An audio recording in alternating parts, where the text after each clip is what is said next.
First interview since the Brussels deal, the Brexit Secretary, David Davis, joins me. Welcome. Now, before we get going on this week's events, I have to ask you, there's no easy way of talking about this. There is an issue about your own integrity when it came to some of the things that you have said about impact assessments. You told me that you were doing lots and lots of impact assessments, sectoral impact assessments, really, really important to work out what's going to happen after Brexit. Yeah. And then you told the House of Commons something else. I'm going to play you two clips. The good news, they're both you. The first is earlier in the year. We continue to analyse the impact of our exit across the breadth of the UK economy, covering more than 50 sectors, I think 58 at the last count, to shape our negotiating position. Has the government undertaken any impact assessments on the implications of leaving the EU for different sectors of the Not in sectors. There's no sort of systematic impact assessment. So there isn't one, for example, on the automotive sector? On the automotive sector? No, not I'm aware of, no. Is there one on aerospace? Not I'm aware of, no. No. One on financial services? Well, I think the answer is going to be no to all of them. No to all of them. No to all of them. Right. So did these impact assessments exist or not? No, using the word impact doesn't make an impact assessment. Let me be clear. You used the word impact. Yes, I use the word impact. Let me be clear. The impact assessment's got a proper meaning in almost in the law, certainly in civil service, and the Better Regulation Task Force has got a guideline on it. What we have done is analysed each sector and said, OK, how big is it? What employment? How much it depend on European Union regulation, how much it depend on European Union market. That's what we've been focusing on. Not trying to... Wait a minute. Well, in that case, there are 850 pages of that... So you were wrong in the House of Commons. They do exist. No. There's a distinction, because what the people who are asking for this were sort of aiming at was the idea of a sort of forecast of the impact. You know, the forecast of how much would this industry lose under this scenario or that scenario. Those don't exist. But that's the kind of thing that people out there would hope the government had done. I mean, you're going into this really important negotiation. People want to know what the government's view of the effect on the car industry or the aircraft industry or whatever might be. We know what the effective regulatory barriers are. That's the important thing. Do we have to deal with that? We're going to come, no doubt, later to the arguments of convergence and so on. And how do we deal with that? And what do we need to negotiate? Now, when we started this out, we were looking possibly at doing a sector-by-sector negotiation. We're not going to do that, in fact. So there's no point in doing one forecast here, one forecast there. We don't do that. And those forecasts, and those forecasts don't work.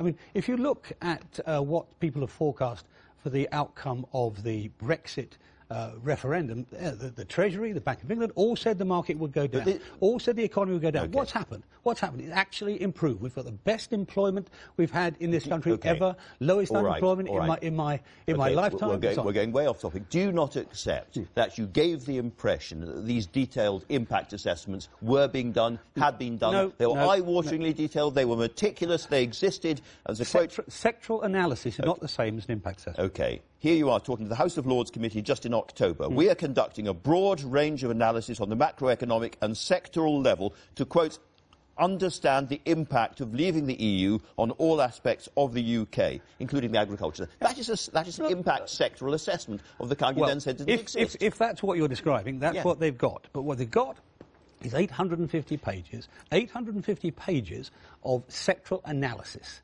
right? That is the size, the employment, the dependence on Europe, the availability of other markets. Now, that's the data. That's there. That's done. Nobody's ever said anything different. And throughout the course of the last 18 months, sectoral analysis is the phrase I've used. What we're getting into is almost an Alice in Wonderland. Actually, no. More Gulliver. Gulliver's Travels. Do you not think you were loose in your language, at least?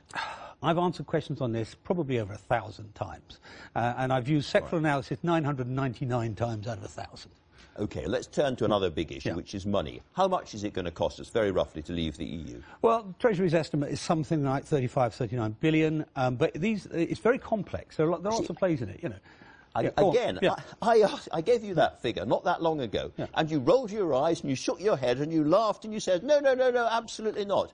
That's just a guess. Well, if 40 billion was a guess, it was a bloody good guess. If you want to be precise about what I said, and you want precision, I said that sounds sort of made up.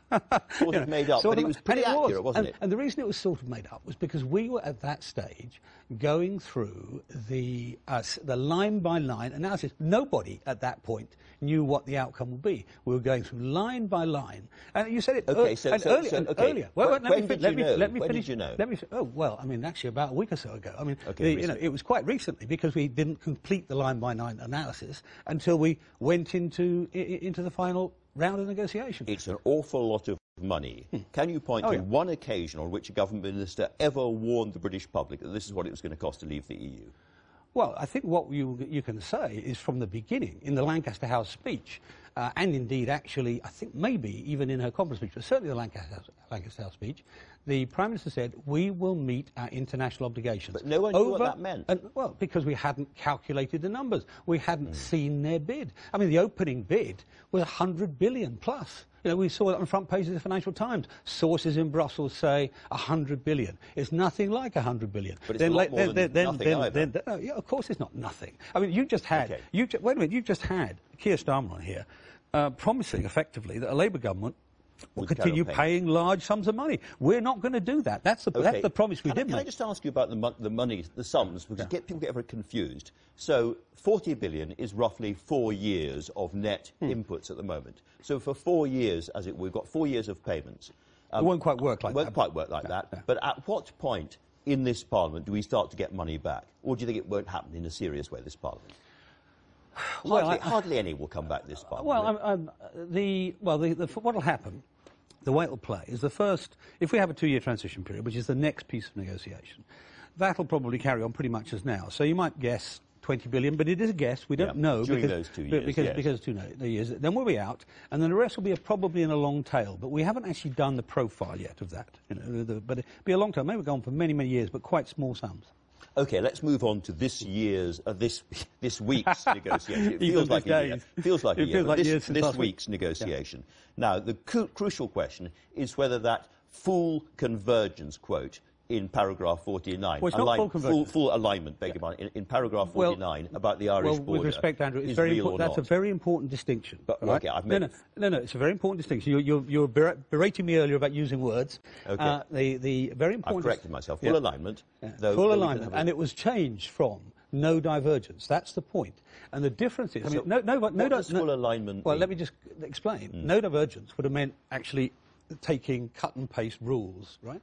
Full alignment means, I mean, it covers about a number of areas, about 4 important ones: agriculture, road and rail, tourism, water. transport. Well, it's unlikely to have much impact on health or indeed on education, which are 2 of the sectors in there.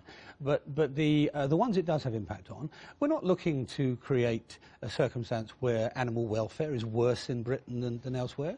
We're not looking to create a circumstance where safety of food is worse, or indeed pollutions of waterways. So we will meet the outcomes. We'll meet the outcomes, but not do it by just copying or doing what the European Union does. Put it in simple terms. And to put it plainly to you, because Keir sort of was reading out the Union comments on it, when that same point was put to Michel Barnier on Friday, he said, no, you don't understand. This does not mean membership of the single market or indeed membership of the customs union. I don't think it does mean membership of either of those things. But if I put it in very, very simple terms, if they have a rule on carrots, then in due course our rules on carrots will be aligned to their rules on carrots. Their carrots and our carrots will be, broadly speaking, the same carrots. Not necessarily. I mean, we're full alignment. Really? Full alignment means outcomes. It means, you know, I mean, let's say... If I align 2 cars, they're next to each other. Well, Northern Ireland is next to the Republic of Ireland. And it will have next to regulations. It'll be very similar. You know, there will be some similarities. I mean, again, the Prime Minister laid this out in her Florence speech. She said there are areas where we will want similar outcomes, and we'll have similar methods to achieve them. There'll be areas where we have similar outcomes, we'll have different methods to achieve them. That's going to be true of a lot of product areas, a lot of manufacturing and so on. And there'll be areas where we want different outcomes and use different methods. Well, let's stick with what we know, which is in this agreement that you've all signed and signed up to, full alignment, does involve agriculture. David Jones, who was your junior minister, is very, very worried about this because he points out quite rightly that if we're going to do a big free trade deal with America, for instance, they really want agriculture to be part of that. They have insisted that we have to have agricultural regulations and norms that apply to them as well. And we can't be in both inside the EU. You say that. We haven't yet started that negotiation, so it's a bit hard. I mean, there's an awful lot here. I mean, we see it actually in some of your earlier comments as well, both to two of your interviewees, of sort of assuming that what the other side says in the negotiation at the beginning is the outcome. It isn't necessarily so.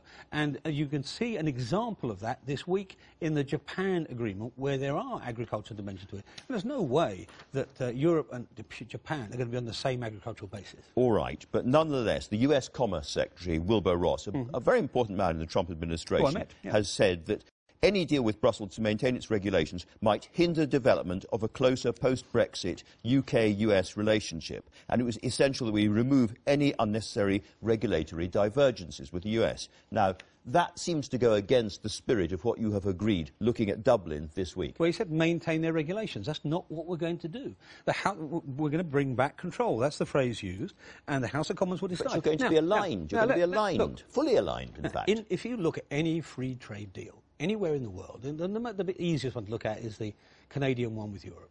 If you look at any free trade deal, what you see is agreements on where product standards normally comply. That's what it comes down to. Sometimes you see other things. In the free trade deal between Europe and Canada, they say on labour standards, they will not go below the ILO, the International Labour Organization minimum. So those are always a part of that. And what the House of Commons and what the House of Lords, what Parliament will decide in the future is what's actually good for this industry, but what's good both in terms of the market in Europe, the market in the rest of the world. They'll make those decisions independently with full sovereignty and in the light of what the consequences will be. We have promised full alignment on a whole range of things because of the Irish border issue. Yeah. The Chancellor of the Exchequer has said that under virtually all circumstances... Well, it's a small range of things, it's not a whole range of things. Well, it's quite a big range of things. Yeah. The Chancellor of the Exchequer said that under all circumstances we will pay the money to the EU. Can I ask you whether this agreement this week is actually real? No, it is conditional on an outcome. No, I'm afraid that wasn't quite right. I mean, it is conditional. It's conditional on getting an implementation period and conditional on a trade outcome. Let me put this very bluntly. Before I finish that, now I left something out there. I said the trade outcome, but also the other elements of the treaty will strike with them, which will be security, foreign affairs, counter-terrorism, other things. Okay. Yeah. So in the unhappy possibility, but it's a possibility that we get onto the trade side of the negotiations, phase 2, and the EU really take us to pieces on that. They don't give us what we want. They're not at all helpful when it comes to the city or commerce generally, and they really have us over a barrel, and we hate it, and we say we're not having any of that. In those circumstances, are we committed to the regulatory convergence? Are we committed to paying the money? Well, no deal is no deal. Now, wait a minute, let me finish. You want the answer. Okay. Otherwise, you'll be coming back to me later saying, well, you only said this, didn't say the second half. So, number one, no deal means that we won't be paying the money. Some of these areas... Okay, the Chancellor is wrong about that. Yeah, it's been made clear by number 10 already, so that's not actually new. The second element about this is the other areas. Now, look, one of the things we have had as a major objective, a major negotiating objective for the British government, and we don't normally lay our red lines out in public, that's one of the things I've always said, is we want to protect the peace process, and we also want to protect Ireland from the impact of Brexit for them. So we were, this was a statement of intent more than anything else. It was much more a statement of intent than it was a legally enforceable thing. Here is the crucial question. That promise on full alignment that we have made, not just to the EU, but also in specific terms to the Irish government, to Dublin. If we don't get a deal, does that promise get torn up? Well, I think if we don't get a deal, we're going to have to find a way of making sure we keep the open, keep the frictionless border, as it were, an invisible border, in Northern Ireland. We do it at the moment. Understand something. At the moment, there are different tax and levy regimes and excise regimes north and south of the border. We manage that without having border posts allotted along the 300 rows there. And we'll find a way of doing that too. The Taoiseach thinks that he has got that full alignment in his back pocket. That is an absolutely firm promise from Theresa May and yourself and the British government. He may be watching this. Can you look in the camera and say that we absolutely commit ourselves to that? What we say is we commit ourselves to maintaining a frictionless invisible border. That's what we undertake. Even with no deal? Even with no deal, even with a WTO deal, we'll find. How? Because, you know, that is a border between the EU and us. I strongly recommend reading our paper that we published. We published 14 papers this year, this summer. Just tell people, is it a technical solution? Well, there'll be technical solutions. There'll be solutions using things like trusted traders, so big companies would actually cross the border without any check, but they'd notify, and there'd be audits of them. Okay. There'll be issues like electronic pre-notification. There'll be all sorts of things, and also large allowances for small companies. There are a whole series of possibilities that we can do, which nobody's engaged on yet. We need to engage for the next stage to get that right. Transitional period about 2 years. About 2 years, yeah. Is it going to be the case that during that transitional period we are still negotiating or not? No, we would expect, well, there might be some minor negotiation going on, but we'd expect a substantive trade deal to be struck. Not signed, because we've got to be technically outside immediately afterwards.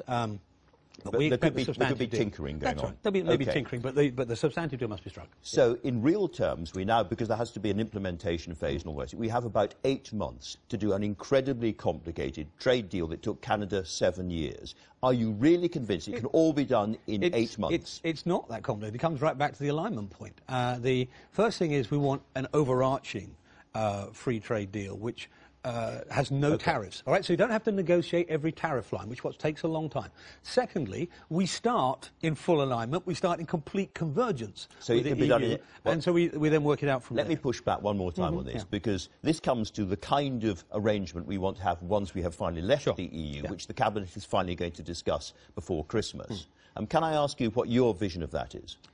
Well, I mean, it's not just my vision. It's what actually has been discussed in Cabinet already, before the Lancaster House speech, before the Florence speech, before the White Paper that was published, which is an overarching free trade deal, but including services, which Canada doesn't, with individual specific arrangements for aviation, for nuclear, for data, a whole series of strands which we've worked out too. Most of them based on where we start now. And then the thing, as Michel Barnier himself has said, the thing is how we manage divergence. That's the point. How we manage divergence so it doesn't undercut the access to the market. Going further forward. And we can do that, but Parliament will control that. If the basic deal, I'm being very crude about this, but is Canada plus the city, or something like Canada that? Canada plus as well, probably would be one way of putting it. But the pluses are difficult, aren't they? Because, for instance, the French want to steal as much of the city as they possibly can. So the fact that they can... I wouldn't use that word. That's your word. That's my word. It's possible, appropriate, grab, whatever, as much of the city as they possibly can. Now, it's perfectly possible that that will make a very difficult negotiation, and that cannot be done within 8 months. So if it's not finished within 8 months, what happens? I don't agree. I mean, it's more like a year than 8 months in truth.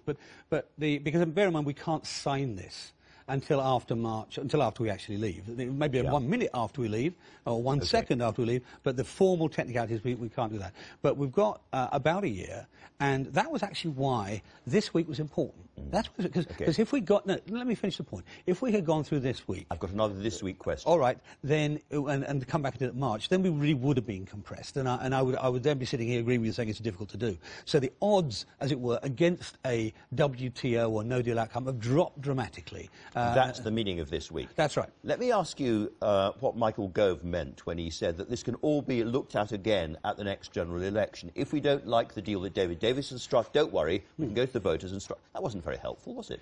Well, it's a sort of statement of the obvious that any new government is elected on a mandate of its own. Now, we would be re-elected, I would hope, on the mandate of the deal we've delivered. Any other government might not be, and that's a function of democracy. Of course, that would mean there'll be consequences. You'd have to go back and renegotiate something, whatever. But it's a statement of the obvious. It's a statement of the fact that in Britain, Parliament is sovereign, or at least it will be once we get back to the situation when negotiating. And what you want is Canada plus. You're desperately trying to get a headline on this. What we want is a bespoke outcome.